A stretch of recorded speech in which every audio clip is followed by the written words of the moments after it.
Hello, dreamers out there. I hope you are having an amazing day. This is Maya Joy, of course, and I wanted to take a moment to just share with all of you my love for astrology and the healing power of this incredible craft and the reflection of the stars. So, as most of you will know, if you're followers of my channel, I love sharing the message that there is a plan for our life. I really believe that, and I feel so inspired by the work of Michael Newton and so many others who have shared about the soul's plan. And for me, the idea that there is a plan for our life really provides like a sense of serenity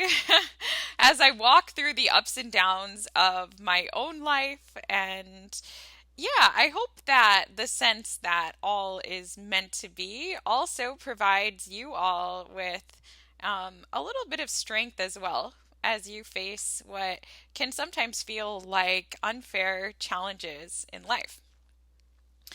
The reason that I love astrology is because astrology is the plan. so so I love knowing that there's a plan. I love knowing that we come to earth like with a divine blueprint. Without the actual blueprint, it can be hard to have like really big faith. And in my own experience, life goes a lot better when we have really big faith. So, the reason that I love astrology and I love studying my natal chart is because the more that I study my natal chart, the more I can see that all truly is well and everything really is unfolding as it should. The deeper and deeper that I look into astrology and into the transits and into the timing techniques, the more I see that this all really was planned in advance. And to me, that is a source of comfort and strength. And it's like the evidence that we really truly are guided by something more. And that when we came to Earth, there was a pretty there was a blueprint for what would happen. And anyway, I hope that all of you can discover the joy of remembering what your plan is as you deepen your own personal understanding of astrology. And in this short video, I wanted to describe to you 4 ways that you can sort of use your natal chart to spark your own remembrance of who you came here to be.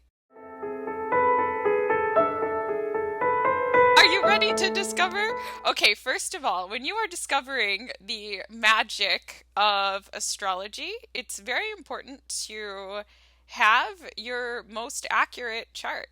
Of course, if you don't have your accurate plan, then what you're looking at in front of you is not going to reflect your life.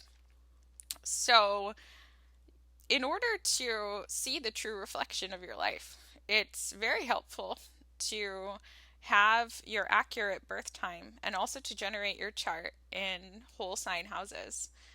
And if you don't know how to do this and you need assistance, I do offer some astrology readings where I can help you. So here's for somebody who's just learning, assuming you have your chart and you have it in whole sign houses, you can begin the process of using your chart to better accept your fate in life. I think the first place to look when you're attempting to do this and come to a sense of peace about who you are and all that is unfolding, probably the easiest place to see fate is with the position of your natal Saturn. Do you ever feel like, like, I don't know, maybe there's some kind of area in life and it's like, I really want this thing. Everybody else around me has this thing.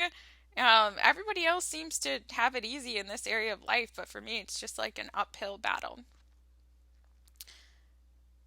That is Saturn. Saturn, where you find your natal Saturn in your chart by house, is where you chose to experience restrictions in order for yourself, your soul, some deeper part of you to develop maturity and fortitude and wisdom. And often, like when viewed from our own perspective, when we look at our life, it really can feel like we have a really unfair lot in life. And certainly everybody has differences. But one thing that I love about astrology is like it really shows us how there is kind of an equalizing force. I mean, everyone has the planets somewhere. Yes, some people's planets are in better aspects, or we could say more easeful aspects to one another, although that doesn't always make for a better life. Sometimes having things too easy leads to a soul not fully expressing their highest potential because due to not being challenged and having things come easy, they don't actually learn how to like direct their energy maximally. So if you look to Saturn though, it can sometimes take the pressure off a little bit. Because let's say, for example, that a person has their natal Saturn. Let's say you look at your chart in front of you now and you see that Saturn and it is in the seventh whole sign house. And you are 42 or something, okay? Or you're 32, okay, even. And so you look at your chart and you see, you've always felt everyone around you. Why does everybody around me, why is everyone around me married? Always the bridesmaid, never the bride. Or always the groomsman, never the groom. Why? Why is that? Is it something wrong with me? Is it something wrong with me?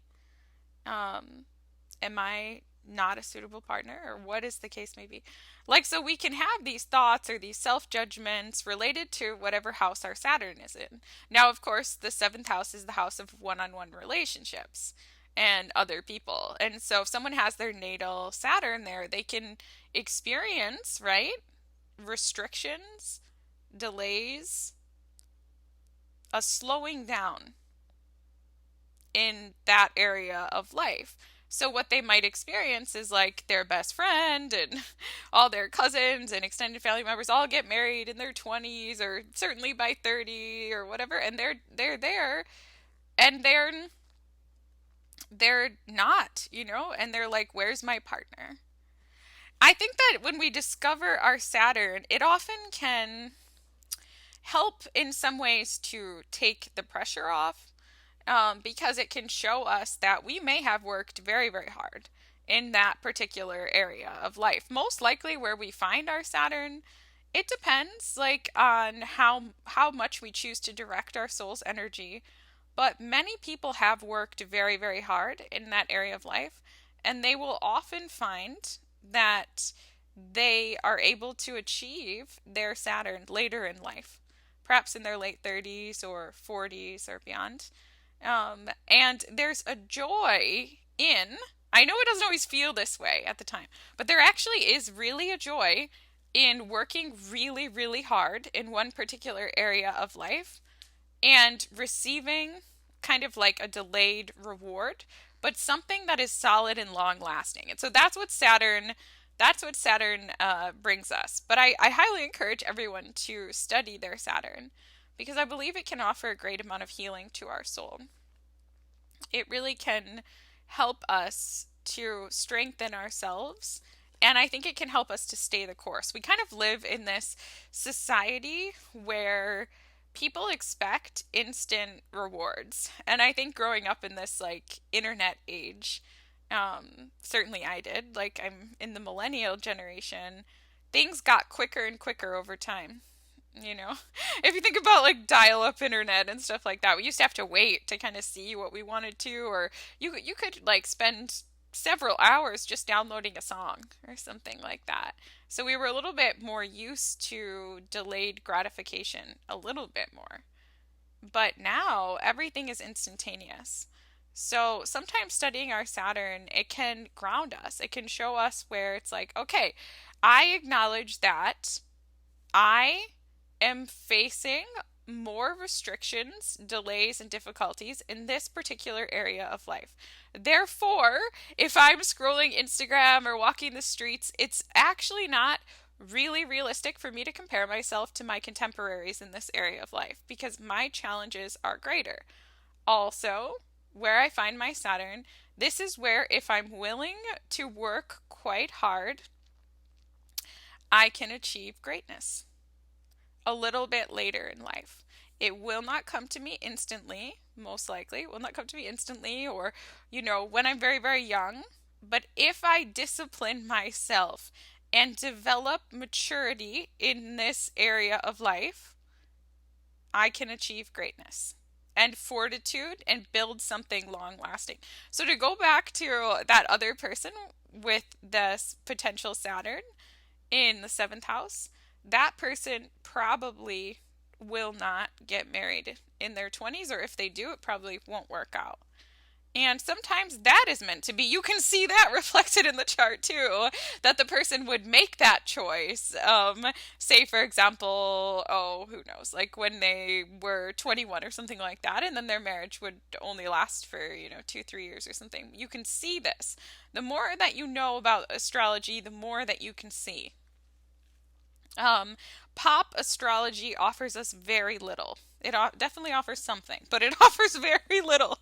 But the deeper that you go, the more that you can see. So, anyway, so this person who potentially has their Saturn in the seventh house, they may get married. Let's see. Perhaps the person might get married when they're 42 or 43, based on timing techniques, possibly. So that person then may have a wedding and finally have what they've been working so hard for. Maybe they get to get married in Hawaii. All their friends and family are surrounding them. And they may stay with their partner for the remainder of life. They could actually have the strongest, healthiest marriage, and they could see in their later 40s and their 50s all those friends of theirs that got married in their 20s are getting divorced, and yet their love is strong because through the years that person learned to be mature. They learned what is a mature relationship and marriage. So that's just an example. That's an example of how to sort of like reconcile within yourself your own personal Saturn placement. Self acceptance of your not necessarily limitations, but where you are being asked to grow up and develop a wisdom. And the sense of growing up doesn't necessarily mean that you were initially immature in that area when you were born into this reality. It just simply means that you were ready to cultivate an even greater maturity. The next planet that can help us to lead to like a greater sense of self-acceptance and accepting our fate. All of the planets can do this, but the next one I wanted to talk about is Mercury. I I really like Mercury. Oh my gosh.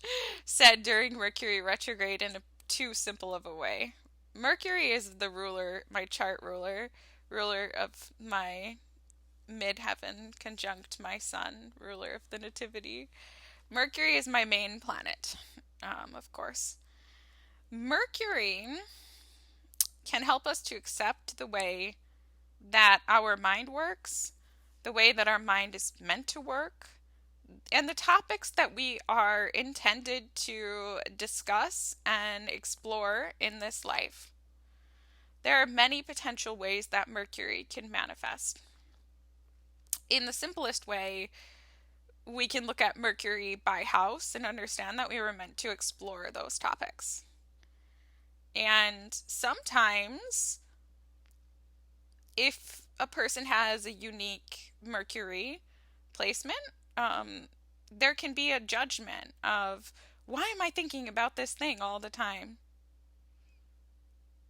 So I'm going to provide my own example in this case because I think it's one of the more interesting Mercury placements. So, like for me, for example, my Mercury is in the eighth house. And the eighth house is the eighth house is the house of transformative experiences. It's the house of magic. It's the house of the occult, secrets, personal transformation, deep psychology, and death in one particular sense. Not the end of life kind, uh, but one particular sense. So anyway, so since my for my entire life, as far as I can remember, I've been thinking about these topics and wanting to talk about them and wanting to explore them. So I can remember being a little girl and I would sit amongst adults who were talking about the weather or the news. And I was highly unsatisfied by that. I almost wanted to shake everyone around me. Of course, I never did. I think a Mercury in the eighth has a very powerful inner worlds, but probably often, at least in my own case, like I was quiet on the surface, but below the surface, I was thinking, but who cares? Who are you truly? What is at the depth of your soul? What are your secrets?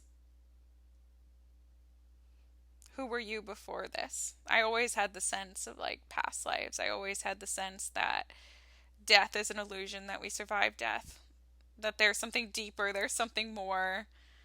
I was always interested in like what's hidden. And it's a force so powerful within me, like this Mercury force, that now my entire life is devoted to the exploration of what is hidden. So it's like, but if like, luckily, like I'm an Aries, so I think that in general, like an acceptance of who I am is a little bit stronger than it could be in others. But um certainly one can feel a little bit strange, like if they don't know where their Mercury is. If you're a self-reflective person, of course not everyone is, but if you are, like you might think, oh, I wonder if my mind is like right, like I wonder if like why am I thinking about this all the time and everybody else is thinking or talking about these other things. Or so I think Mercury, understanding and studying our Mercury, it can help us to accept our mind. And if we are off our path, let's say you're unsatisfied with your thoughts. Okay? Let's say you don't know what interests you. Um, and you are bored. That is the worst. That is, oh my gosh, you guys. Oh my goodness. Um, in my own life, boredom is the greatest enemy. So anyway, um, if you don't know, what am I really here to explore? What topics are going to interest me? What should I study in school? What should I write about? What should I talk about? What should I teach about? Your Mercury can tell you all of that. And if you feel like, gosh, why do I have this strange fascination in, oh, money, for example. Let's say your Mercury is in the second house. It's like, wow, I can't stop watching these things about how to get rich quick, or, and nobody else seems to really care about that. This is kind of a poor example because everyone in society seems to care about that. But it's like you understand, wait, something about this is where I'm experiencing discovery in this life. This is something I wanted to learn about. Therefore, it's okay. Or if you're really bored with what's going on around you, you don't know what you're meant to discover, Mercury can tell you that too. Okay. Next, I wanted to talk a little bit about the moon. Um, oh, the moon is so many things. Where you find your moon in your chart can help you to come to a place of greater acceptance about what component you need in your life in order to feel nurtured and well and emotionally stable and held, and to feel that connection to the more gentler parts within you, to cultivate your inner world. Um, I'm not going to leave the sun out. I'm going to talk about that next, but I just feel that so many people are pushed to express from their sun placement all the time, and people lose touch with their inner world. The moon shows you how to get back in touch with your inner world, with the feminine principle, perhaps, in part. And we all have that, regardless of our gender. Especially if you were born at night, wherever you find the moon, you need to make sure that that energy is a part of your daily life. All of us need to incorporate our moon signs in order to feel well and safe and to have balance. So we look to the house area of the moon and understand that that thing is going to be a component in our healthiest life. So let's say, for example, that someone has the moon in the fifth house. The fifth house is the house of recreation, fun, that which is pleasurable, creative, children. So it can also be related to, say, for example, dating for pleasure. But basically, when I think of the fifth house as an energy, imagine the energy of someone um, slightly giggling as they dance in a circle, feeling the levity of life all around them. So, the energy expression of that is the fifth house. Someone with their moon in the fifth house, they need to have a little bit of that in their life every day. An unconscious moon in the fifth house person, not being aware that this is a need from the soul, likely will not express it from the soul. What does that mean? Well, someone who has their moon in the fifth house and is unconscious of that, the need to incorporate this in a healthy way, because where we find our moon, often it can become an area where we are compelled deeply to seek out that area of life, but it can become a hidden thing or become subverted in unhealthy ways. So, in a lower sense, that person might be reaching for, without, I shouldn't say lower, but in an unconscious way, that person could be reaching for that energy, that levity that I attempted to describe. And they could find themselves constantly wanting to take substances that get them there, and going out at night and dancing and being reckless in their sexuality and stuff, because they're constantly like seeking that high. They don't know why, but they are. Once that person becomes aware of their moon and understands that that particular energy is getting them in touch with the deeper part of themselves, then they can begin to actually cultivate the energy at the higher levels. And perhaps that person has within them the potential to bring through truly divinely inspired art, for example, or something else. But they instead of seeking out a high around every corner, they could perhaps be a conduit for bringing that sense of creative joy into the material plane, possibly, depending on the sign and aspects, etc. But like, as we discover our moon, we then can have that acceptance, because we all have a moon. We all have an area where it's like, in order to feel safe enough to express the gentler aspects of our being, we need this energy, or we need this to be a part of our life. And it can be so different for each person. Again, if somebody has their moon in the second house, that's an easy house to talk about because it is a house that shows material life most clearly. So it's like if somebody has their moon in the material house, the second house, the money house, okay, this person needs to feel secure. They need to have things around them that are beautiful. They need money in the bank or they're not going to be able to bring through the gentler aspects of their soul.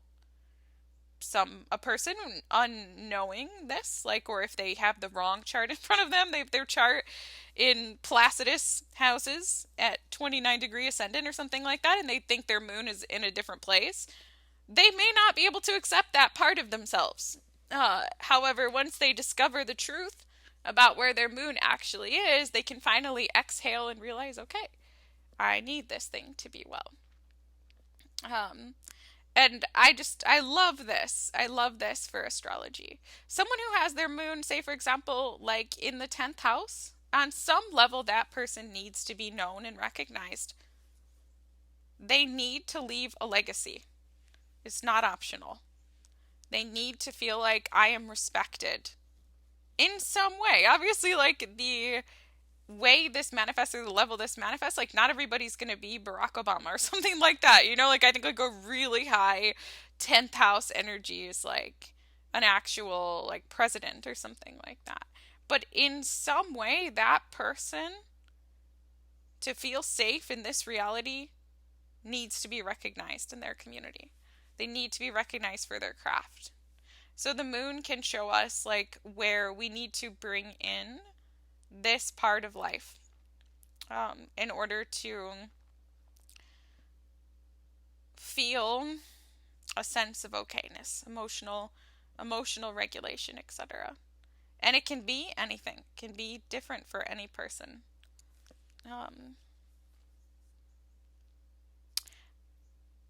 I'm thinking now of the 8th house. I'm thinking of, I was talking about my Mercury in the 8th house. I think someone who has a moon in the 8th house, they probably need on some level to engage with psychotherapy or hypnosis or these things that get them directly engaging with the hidden aspects of themselves. They need that. Not everybody does, but a moon in the 8th house person very likely would. Okay, so I said I was going to talk about the sun, so I want to do that briefly. This is probably the most known part of astrology.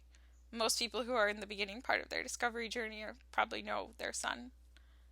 I encourage everyone to study their sun by house, not just by sign. It is one of my happiest days. The day I discovered that I had like the sun in the 8th house, I was like, that's right. Like, finally, the truth of who I am is revealed to me. But yeah, so studying your sun by house is definitely worthwhile. The sun shows where you will come alive, where you can be seen and recognized and really bring your soul light to bear on that particular area of life. Of course, it goes without saying, right? The houses are areas of life. And so by house, the sun shows where you're meant to shine. It's our arena. I think of someone I once knew well who had their sun in the 5th house. And this person was kind of like a grown man and was exceptionally good with children, especially young children. And this person experienced a great deal of self-judgment because it's not really it's not really usual for a middle-aged unmarried man to spend time around children, right? So this person kept trying to put themselves in these other fields, these other arenas of life that were considered to be, quote, like more acceptable. But it always failed. Why? because this person's sun was in the fifth house. So, where their light was going to shine the most, like it or not, was always going to be in that arena of children and creativity and the arts. This person's true destiny is more like becoming Mr. Rogers, like for example, or somebody like that. Okay, I don't know if that's like a good example, but like eventually this person decided to actually return to their true field, and become like a private school teacher for young children.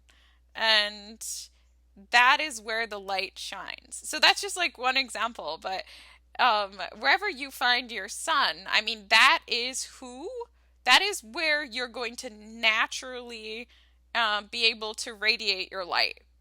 Okay?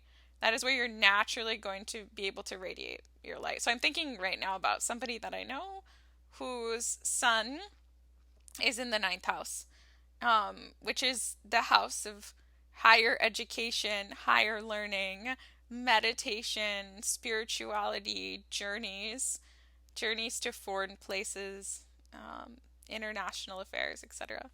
Um, and this particular person has put themselves in up until this point in life, a completely different arena of life, a very technical arena of life, etc., and has become highly dissatisfied.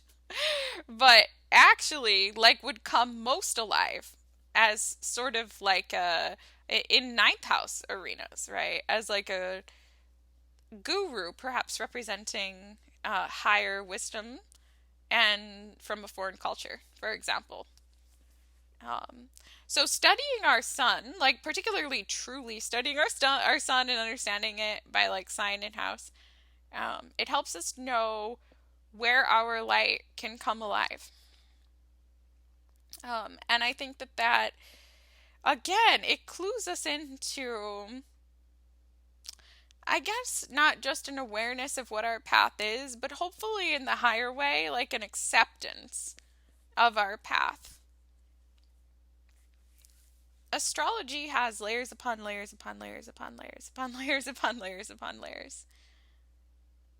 I feel that it's worthwhile to slowly uncover each of the layers of your natal chart, because there's nothing quite like being able to sit down and hold in your hands your actual divine plan. I can think of not, maybe it's because of all my eighth house Venus, Sun, Mercury, and everything else, but what more could you really ask for than that? To know who you are, like who you came here to be, and a little about like why and where and when and where to put yourself in order to come most fully alive in your true authenticity. At some very deeper levels, astrology can even tell us, it can give us perspective on where we are now and just when the moments of fate will occur.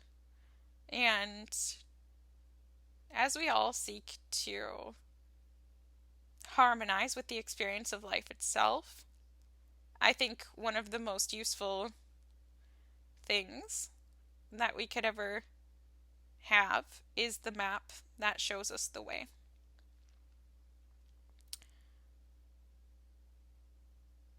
That will definitely allow us to best experience life on Earth. That's my sense.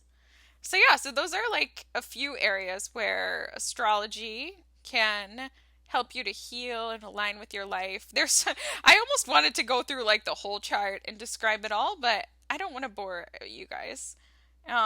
Some contenders, though, if you already know about all of that and you want to dig deeper, like for studying your chart and healing your relationship to yourself and life itself, would be the part of fortune. That shows where you can seek to cultivate a deep soul joy, and contentment. one of my personal areas that I've most enjoyed studying in 2021, the lot of affliction.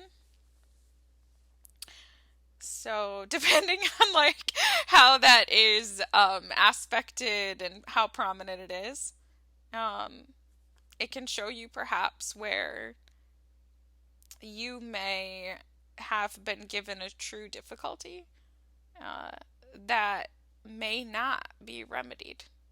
And I think that there's a beauty in that because it welcomes in acceptance, an energy of acceptance. There's wisdom in knowing what we can change and knowing what we are meant to accept. And a lot of affliction can show you that. It can prevent a person from the feeling of endlessly striving for something that is not meant to be.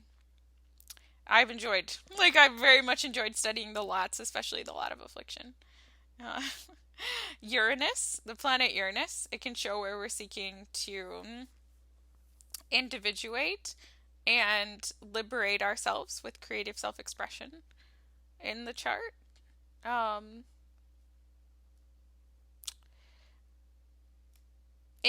Without knowing our Uranus, perhaps in some way, um, we could feel unsettled in that area of life and feel disruptive. We could be disruptive and highly irritating to others. Um, However, like upon like studying that at a little bit of a deeper level and consciously choosing to engage with it, I think there's a component there of truly true innovation, possibly. Um, yeah.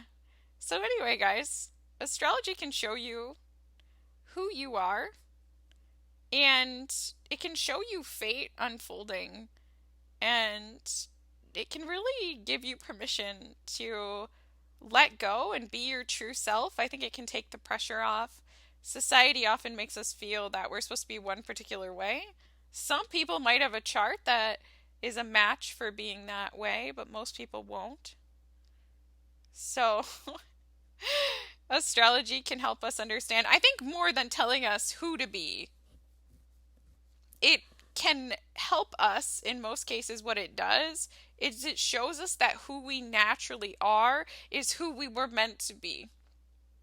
And that is incredibly potently healing. I love astrology because it gives proof that there is and always has been a plan for your life. And yeah, like I said, that's pretty much the greatest gift that I could ever imagine. So, if you are interested in learning more about your natal chart, or you feel guided to get a reading with me, I will link below like a little bit more about my current astrology readings. Recently, I've just been feeling so much love for astrology. Many of you will know I'm also a psychic, so I do psychic readings and astrology readings. But I actually opened up in early October some special spaces just for natal chart readings because I've been having an amazing time doing these readings for people over the past like several weeks, and I really want to do more astrology. So if that sounds exciting to you and like something that you'd want to be a part of, please reach out to me. And in the meantime, I hope that you all have great joy in the process of discovering who you are and who you were meant to be in this life and really coming alive with the highest expressions of your soul's divine plan as reflected through the stars. So, thank you. Many, many blessings to all of you, and namaste.